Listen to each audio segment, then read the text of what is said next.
Tête d'Ivoire, la rubrique qui permet de vous sensibiliser sur des concepts simples et vous aider aussi à voir un peu plus clair dans des choses de droit. Ce matin, nous avons le plaisir d'avoir avec nous Maître Dimodoum Djekotar Aladoum. Bonjour, Maître. Bonjour. Ça va, vous allez bien? Très bien, merci. Allez, vous êtes là pour nous parler, eh bien, m'a dit, d'un sujet intéressant. Les attributions de la Cour suprême. Bonjour, Maître. Bonjour, merci. Bienvenue. Merci. On va voyager un peu en droit. D'accord, pas de souci. En tout cas, vous allez donner les outils à nos téléspectateurs pour comprendre déjà c'est quoi la Cour suprême. D'accord. D'abord, il faut essayer de préciser d'emblée que la Cour suprême est la plus haute juridiction ici au Tchad. Comparé aux autres systèmes de droit des autres pays, tels que la France, ici nous avons la Cour suprême. Parce que nous avons un seul ordre, juridique, et la Cour suprême chapeaute, c'est-à-dire est au-dessus de toutes les autres juridictions qui lui sont inférieures. Et en ce qui concerne ces attributions, je ne sais pas si je vais entrer dans des termes un peu techniques, mais je vais essayer d'être un peu... Technique, on est là pour vous relancer avec des questions, parce qu'il y a des moments, si on est perdu, il faut qu'on se réveille un peu aussi. Ok, d'accord. Donc, il convient de noter que le siège de la matière, c'est-à-dire les attributions de la Cour suprême, sont organisées et régies par l'ordonnance 002/PR/2021 du 24 février 2021, qui est venue abroger l'ordonnance 015/PR/2018 du 31 août 2018. Et c'est cette ordonnance-là qui porte les attributions, le fonctionnement, l'organisation et les règles de procédure devant la Cour suprême. Alors, en ce qui concerne les attributions, nous n'allons pas nous arrêter seulement au niveau des attributions parce que ça va de pair avec le fonctionnement. C'est juste le titre 2 de l'ordonnance 002 de 2021 qui organise les attributions de la Cour suprême en juste 3 articles. Je crois que c'est l'article 4, 5, 6. Mais pour mieux comprendre, là il faut entrer en profondeur pour voir même le fonctionnement de la Cour suprême. À la lecture de l'ordonnance, nous comprenons aisément que ces attributions sont d'ordre constitutionnel, administratif et judiciaire. En ce qui concerne les attributions judiciaires, la Cour suprême est dotée d'une chambre judiciaire qui a en son sein plusieurs sections. Il y a la section pénale, la section civile et la section sociale qui s'occupent des attributions judiciaires de la Cour suprême. D'accord. C'est-à-dire quoi? C'est-à-dire que chaque section est compétente pour un domaine donné. Si nous prenons la section pénale connaît des affaires qui sont réglées par des juridictions inférieures à la Cour suprême, des affaires pénales qui sont réglées et que l'une des parties n'est pas d'accord et que cette partie forme pourvoi en cassation, ça vient devant la Cour suprême. Okay. Et là, ça entre dans le domaine de la chambre judiciaire, mais à l'intérieur de cette chambre, c'est la section pénale qui s'en occupe. Si c'est une affaire sociale, si c'est un employé contre un employeur et que ça remonte jusqu'à la Cour suprême, ça vient aussi dans cette chambre judiciaire, mais c'est la section sociale de cette chambre qui s'en occupe. Donc, ça, c'est ce qui concerne la chambre judiciaire. Ouais. Il y a au total 5 chambres. Nous avons aussi la chambre administrative. La chambre administrative qui a 2 sections, la section contentieuse et la section consultative. La section contentieuse connaît des affaires administratives qui ont été parfois réglées au niveau inférieur et que l'une des deux parties est insatisfaite et a formé pourvoi en cassation. Ça monte aussi devant la section administrative. Mais il y a des affaires qui montent directement devant la section administrative de la chambre administrative aussi. Pourquoi? La section contentieuse, parce qu'il y a des affaires que seule la Cour suprême connaît directement. Ça, c'est quelle affaire? En annulation. C'est pas sauter par exemple des étapes? Est-ce que c'est logique quand ça se passe Une de affaire cette qui manière? atterrit directement à la Cour suprême? Non, non, ce n'est pas une manière de sauter des étapes. Par exemple, si nous avons un cas qui est directement du domaine de compétence de la Cour suprême. Là, je suis en train de citer les chambres. Par exemple, la chambre constitutionnelle, qui connaît des affaires du domaine ou bien le contrôle de constitutionnalité des lois. Là, si devant une juridiction inférieure, par exemple devant la Cour d'appel, l'une des parties soulève une exception d'inconstitutionnalité, c'est-à-dire se dit que telle disposition, tel article, telle loi qui a été évoquée par son adversaire est inconstitutionnelle, c'est-à-dire n'est pas conforme à la Constitution. Là, le juge du fond sursoit à statuer. Et à ce moment, on saisit la Cour suprême, c'est-à-dire la chambre constitutionnelle de la Cour suprême, qui va statuer sur le caractère constitutionnel ou non de cette disposition-là pour trancher avant de renvoyer devant la juridiction en question au fond pour que la juridiction tranche maintenant le fond de l'affaire.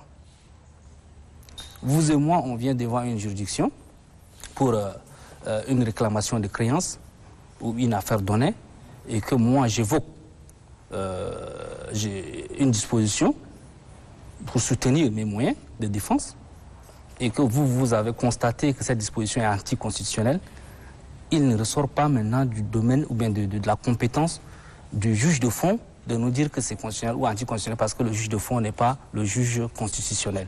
Donc là, on doit saisir le juge constitutionnel. Le juge constitutionnel est où? Il est à la Cour suprême. Donc on saisit la Cour suprême, mais la chambre constitutionnelle de la Cour suprême, sa section. La chambre constitutionnelle n'a pas de section maintenant. La chambre constitutionnelle n'a que des membres. C'est pour vous dire... Je ne sais pas ce qui se passe, mais j'ai l'impression d'assister à un cours de droit. Mais on est simplement suspendu. Je suis en train de... On ne sait même pas par où l'arrêter. Tellement de choses à comprendre. Il y a beaucoup de choses à entendre. Si vous me permettez, je vais faire la synthèse pour les chambres, pour vous permettre de comprendre. Voilà, peut-être avec une synthèse, ça va aller. Il faut comprendre tout simplement que la Cour suprême est régie par l'ordonnance que je viens de vous dire. Oui. Cette ordonnance organise le fonctionnement de la Cour suprême, son organisation, ses attributions et les règles de procédure devant la Cour suprême. D'accord. Cette ordonnance dit que la Cour suprême est composée de 5 chambres. Ouais. La chambre judiciaire, la chambre administrative, la chambre non permanente, la chambre constitutionnelle et les chambres réunies. Alors la procédure varie, la procédure devant la Cour suprême varie d'une chambre à une autre et même dans une même chambre. Les procédures peuvent varier, oui, même dans une même chambre. Peuvent varier. Par exemple, en matière de contrôle constitutionnel, comme je viens de vous dire, les questions prioritaires de constitutionnalité qui viennent des juridictions inférieures pour atterrir à la Cour suprême. Or, la Cour suprême a aussi la compétence de contrôler obligatoirement les lois organiques, les lois relatives aux libertés publiques et droits de l'homme et les règlements intérieurs des assemblées avant leur promulgation. Ce qui veut dire quoi? Ce qui veut dire que là, à ce niveau-là, ce n'est pas un parti au procès qui saisit la Cour suprême, mais c'est l'autorité en charge de l'élaboration de cette loi ou bien de ce texte qui saisit en amont la Cour suprême pour s'assurer du caractère constitutionnel du texte avant sa promulgation. Donc vous voyez que là maintenant... Et si on entend tout ça, maître, ça veut dire que la Cour suprême, c'est le dernier recours? Oui, effectivement. Au-delà, il n'y a plus rien. Effectivement, en principe, les décisions de la Cour suprême sont susceptibles de tout recours, sauf en matière administrative, les décisions de la chambre administrative peut faire l'objet de révision, mais pas de recours, mais de révision. D'accord. C'est ce que l'ordonnance. Ça veut dire qu'une décision prise par la Cour suprême ne peut plus être révoquée. Devant quelle autre juridiction, puisque c'est la juridiction suprême. Mais toutefois, les décisions de la Chambre administrative peuvent faire l'objet de révision. D'accord. Il faut préciser ça. On trouve qui à la tête de la Cour suprême? Le président de la Cour suprême. Le président de la Cour suprême. Oui. C'est un président.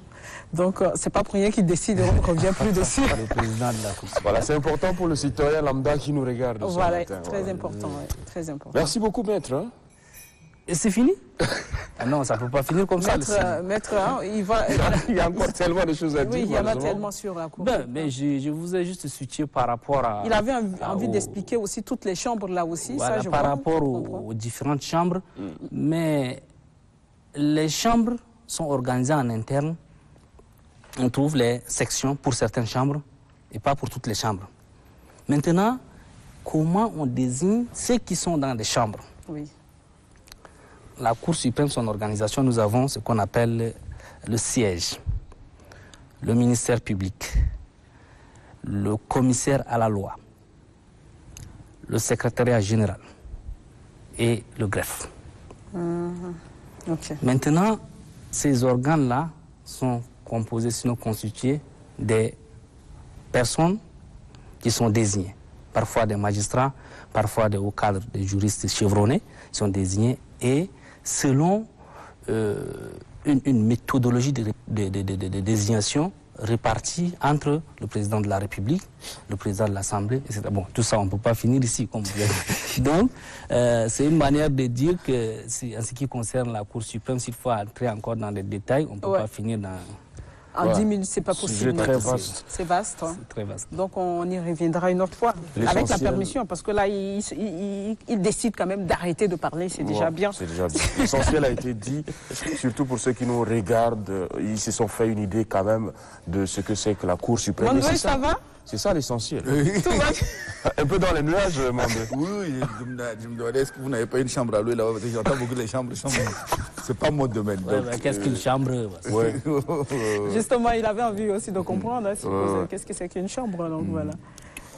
Ça veut dire que juste ici, tout va bien encore pour Mandoué qui n'a pas eu besoin d'amener une affaire devant la Cour suprême. Donc. Oui, mais moi j'ai quand même une préoccupation parce que quand dans mon métier, on parle aussi de propriété intellectuelle et j'ai l'impression que aujourd'hui, quand un artiste vient, il a des problèmes, est-ce qu'il peut s'adresser? Parce que c'est comme s'il n'y a pas vraiment des gens spécialisés dans les droits d'auteur, les propriétés intellectuelles. Bon, c'est vrai, on n'en produit pas beaucoup, mais...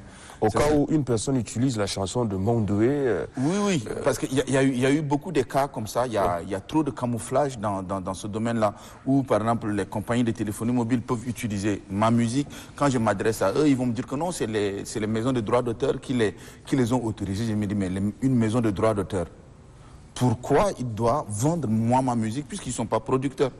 Mais après, la maison de droits d'auteur, qu'est-ce qu'elle va dire? Dire que non, mais on a vendu ta musique, mais on a partagé un peu avec tout le monde. C'est la chose la plus machiavélique au Tchad. À partir de ce moment, le mec, quand il dit ça, et que moi je dis, mais pourquoi vous prenez mon droit pour partager avec tout le monde? À partir de ce moment, il se retourne vers les autres et puis pour leur dire, vous voyez Mandoué, comment il est égoïste. Quand un truc qu'on vous partage un peu là. Il en fait un problème. En matière de droit d'auteur, comment au Tchad on veut... Droit là, c'est mon droit. On n'est pas dans un centre social. Je crée et puis vous dites que non, je dois partager avec tout le monde. Donc il y a des gens qui ne doivent pas créer. C'est comme la fois dernière, on a sorti 50 millions. Il y a eu plus de 50 000 artistes qui sont sortis. Il y a un problème. Et tu ne sais pas qui crée, tu ne sais pas qui fait quoi. Maintenant, en matière de droit, ils sont là, ils mélangent les choses. Ils savent très bien qu'il y a beaucoup d'artistes qui ne connaissent pas leurs droits. Donc, ils jouent un peu sur la naïveté. Et quand tu veux parler, on va dire non, mais regardez, on partage un peu. Un peu, c'est vrai. Maître, il faut éclairer la lanterne de Mandoué. Une affaire de droit d'auteur, ça peut aboutir à la Cour suprême? À libérer aussi. Non, pas directement à la Cour suprême, mais il va d'abord saisir les juridictions inférieures à la Cour suprême. Et maintenant, s'il n'obtient pas gain de cause... C'est quelle juridiction? Lui, il veut que ça soit précis. C'est une matière civile. D'accord. Donc, c'est le tribunal de grande instance. D'accord. Non, mais c'est bien de savoir... Oui, c'est ça, on ne sait jamais. Merci beaucoup. Mais maintenant, il faut accepter de partager un peu. Non. Un peu, ça fait non, rien. en fait, ce que on est en train de dire là, ça commence à être sérieux. Oui, parce que c'est aujourd'hui, on dit au Tchad que non, c'est toujours un seul producteur, mais beaucoup de consommateurs. Soyons sérieux. Si c'est un seul producteur et que beaucoup de consommateurs, le producteur, il va mourir. On est 4 ici. Toi, tu amènes un peu, lui, il amène un peu. On met ensemble, ça devient beaucoup. Moi, je suis votre esclave pour produire pour tout le monde. C'est-à-dire que ça aussi, c'est des choses qui, après, on va dire que non, ça fait partie de notre culture. Non, ça ne fait pas partie de notre culture. Il y a juste des gens vicieux, malins, qui se cachent, et puis c'est une seule personne. Quand on parle de la culture d'individualité, il ne faut pas confondre avec l'individualisme. Ouais. Mais quand toi, tu veux, je produis beaucoup, donc c'est normal que je gagne beaucoup. Si toi, tu ne produis pas, c'est normal que tu ne gagnes pas. Ça, c'est clair. Voilà notre sujet qui mérite qu'on y revienne peut-être prochainement dans Droit et Devoir, peut-être parler des droits d'auteur avec Maître Dimodoum. Merci à vous deux d'être passés.